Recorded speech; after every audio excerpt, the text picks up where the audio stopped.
Last week I went through my top 25 roller coasters of 2022. This week I'll be following up with the 10 roller coasters I hope to ride some point in 2023, and how likely I think it is I get to them this year. Here are my 10 bucket list coasters of 2023.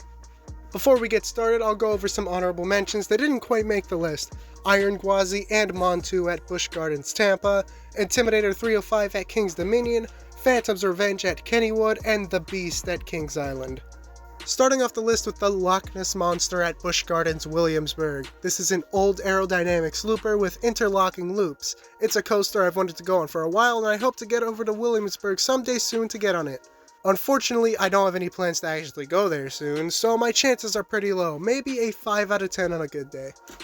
I'm gonna follow up Loch Ness Monster with Iron Rattler at Six Flags Fiesta, Texas. This is the second RMC, and everything about it is a draw to me. I love the setting on the quarry wall, and again, it's an RMC, so I'm destined to love it. I do believe I have a pretty good chance of getting on it at some point this year. My closest Six Flags, excluding the California parks, are the Texas ones, and I've already been thinking of getting back to over Texas at some point, so Fiesta, Texas being only a couple hours away is too good to resist. If all works out, my chances are maybe a 7 out of 10. Egenika is an SNS 4D coaster, the spiritual successor to Aerodynamics X2. I've been on X2, and if you watched my previous video, which you totally should if you haven't, I absolutely adore that ride, and everything I hear about Egenika just points to it being even better than X2.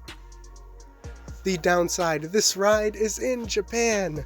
This is one of the only rides this year I can confidently say I will not be getting on. I would put a 0 out of 10 for my chances, but I could always win a free trip to Japan and get to ride this and some other coasters I'll cover later in this video. So I'll give it a 1 out of 10 for its chances. Lightning Rod is a launched RMC wooden coaster. Need I say more? This thing looks insane, and when it's not broken down, I would love to ride it at some point. For my chances, I don't think I'm going to Tennessee anytime soon, but I am more likely to go than Japan, so I'll give Lightning Rod a 3 out of 10. Goliath at Six Flags America, which I need to specify because there are countless Goliaths in the Six Flags chain, is an RMC wooden coaster, and it looks insane. Again, it's an RMC, how can I say no? My chances of riding this died in 2022 when I barely missed Great America on my road trip, and unless I go on another trip to Illinois, which for my car's sake I won't, I don't think I'm heading back to Great America. But I do have the Six Flags Extreme Pass, so it's still got an okay chance. I'll give Goliath a 5 out of 10. Mako is a B&M Hyper at SeaWorld Orlando. It's got the pretty basic Hyper layout, but this is the Hyper I've always wanted to go on the most, so it makes the list. My chances of going to Orlando are more likely for 2024, but the small chance that my plans happen in 2023, I'll give Mako a 6 out of 10.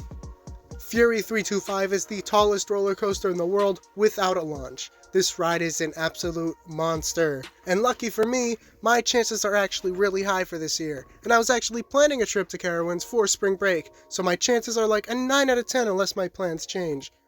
Hakuge is an RMC hybrid. In Japan.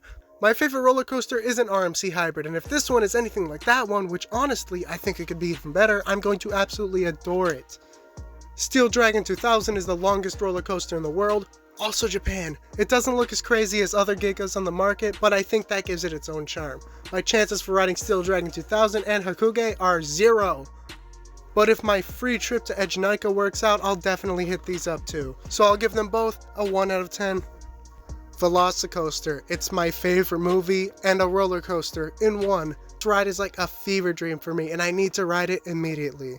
My chances are the same as Mako. My Orlando trip is likely a 2024 thing, but the small chance it happens in 2023, I'll give Velocicoaster a 6 out of 10.